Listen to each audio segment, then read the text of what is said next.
दोस्तों, क्या आपको पता है कि अगर हम सिंगापुर के मरीना बे सैंड्स को इस दुनिया का 8वां अजूबा भी कहें तो वो गलत नहीं होगा। इसमें इंजीनियर्स को एक नहीं बल्कि बहुत सारे इम्पॉसिबल स्ट्रक्चर्स को तैयार करना पड़ा था और ये सभी स्ट्रक्चर्स को बनाने के लिए इंजीनियर्स को कुदरत के नियमों को तोड़ना पड़ा था। जैसे कि आप इस इंजीनियरिंग के नमूने के डिज़ाइन को देखिए।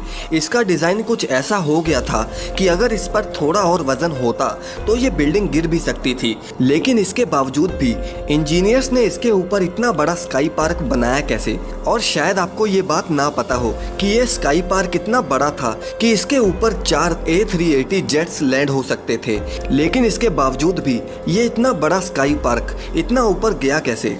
जो डिज़ाइन सुनने में भी इम्पॉसिबल था, आखिर उसे इंजीनियर्स ने असल ज़िंदगी में कैसे रूबरू करवाया।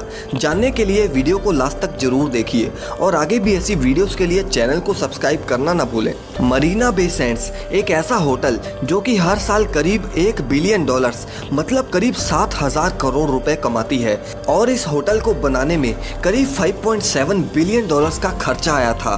और शायद आपको ये बात हैरान कर दे कि इतने पैसों में अगर आप चाहो तो करीब करीब 4 बुर्ज खलीफा तो खड़े कर ही सकते हो। और इसके टॉप पर एक स्विमिंग पूल है जो कि आपको सिंगापुर का 360 डिग्री का व्यू प्रोवाइड करता है।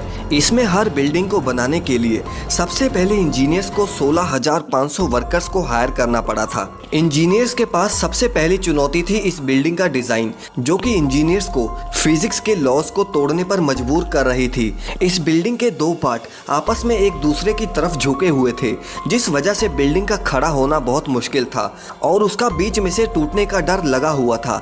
अगर ऐसा हुआ तो लाखों डॉलर्स का नुकसान तो तय ही था। लेकिन तभी डिजाइन इंजीनियर्स ने वो तरकीब बताई जिसे आज तक कभी भी किसी ने यूज नहीं किया।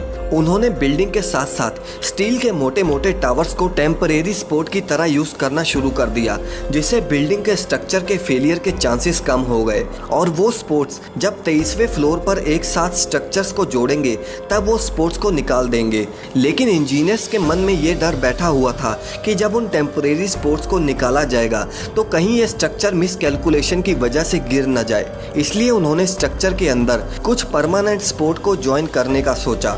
इसलिए उन्होंने कुछ स्टील वायर्स को पकड़ बनाने के लिए स्ट्रक्चर के अंदर ही ज्वाइन कर दिया और वायर्स का दूसरा हिस्सा उन्होंने ह्यूमनिक जैक से टाइट कर दिया, जिससे अगर फ्यूचर में बिल्डिंग का लोड बढ़ता भी है तो वो वायर्स उस बिल्डिंग का 50% तक का वजन कंट्रोल कर लेंगे।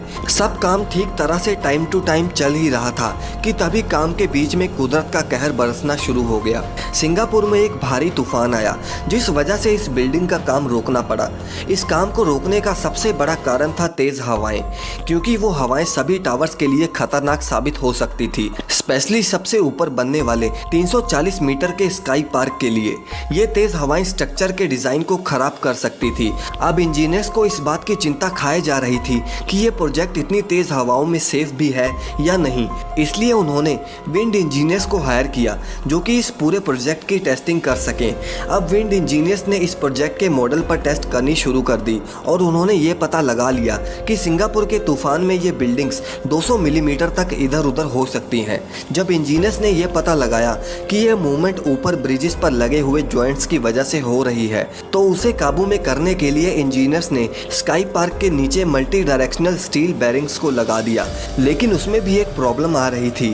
प्रॉब्लम कुछ ऐसी थी कि अगर इसके जॉइंट्स में फिर भी कोई मूवमेंट हुई तो फिर पूल के बीच में दरारें पड़नी शुरू हो जाएंगी। अब इस प्रॉब्लम का सलूशन इंजीनियर्स ने ये निकाला कि जहां पर पूल में दरारें पड़ने की आशंका थी वहां पर उन्होंने 50-50 मीटर के गैप में पूल को 3 सेगमेंट्स में डिवाइड कर दिया और उन 50 मीटर्स के गैप को स्टील की चादरों से कवर कर दिया गया। अब इंजीनियर्स की तेज हवाओं में बिल्डिंग के गिरने की आशंका दूर हो गई थी। लेकिन अब सवाल ये था कि आखिर इस 3 बड़े हवाई जहाज के बराबर के स्काई पार्क को ऊपर बनाकर लेके कैसे जाएं। और इसीलिए उन्होंने इस पूरे सेगमेंट को 14 पार्ट्स में डिवाइड किया और इसे ऊपर जाकर ही असेंबल किया। लेकिन इन 14 पार्ट्स को बिना किसी नुकसान के ऊपर लेकर जाना आसान नहीं है। इंजीनियर्स 14 में से 12 पार्ट्स को किसी न किसी तरीके से ऊपर तो ले गए, लेकिन इंजीनियर्स को अब इसमें से 2 सबसे बड़े पार्ट्स को ऊपर ले जाने में बहुत दिक्कत आने वाली थी, क्योंकि ये दोनों पार्ट्स करीब करीब 80 मीटर के थे और इनका वजन 1400 टन के बराबर था। आपको बता दूं कि इतना वजन ऊपर उठाना मतलब करीब 8 आईफिल टावर्स को एक साथ ऊपर ले जाने के बराबर था। अब इतने वजन को उठाने के लिए पहले बिल्डिंग के ऊपर जाइंट टेम्परेरी लिफ्टिंग मशीन को फिट किया गया ताकि वो इन भारी पार्ट्स को उठा सके। आपको बता दूं कि ये लिफ्टिंग इस दुनिया की लॉन्गेस्ट और लार्जेस्ट लिफ्टिंग थी। इस सेगमेंट को उठाने में करीब 14 घंटे का समय लग गया और इसके बाद ही इसके ऊपर इन सभी पार्ट्स को असेंबल किया गया। और आज इस बिल्डिंग में इस दुनिया का सबसे महंगा कसिनो के साथ साथ 200 मीटर की ऊंचाई पर दुनिया का सबसे बड़ा स्विमिंग पूल भी है। वैसे क्या आप कभी इस होटल में जाना चाहोगे? कमेंट करके हमें ज़रूर बताएं। और वीडियो आपको कैसी लगी इसे भी हमें कमेंट सेक्शन में ज़रूर बताएं। और अगर आप इस वीडियो पर 10,000 लाइक्स का टारगेट कंप्लीट कर देते हैं तो आपको मैं इसका सेकंड पार्ट भी ज़रूर लेके आऊँगा। और अगर आप इस चैनल पर नए हैं तो इस चैनल को सब्सक्राइब ज़रूर कर लें।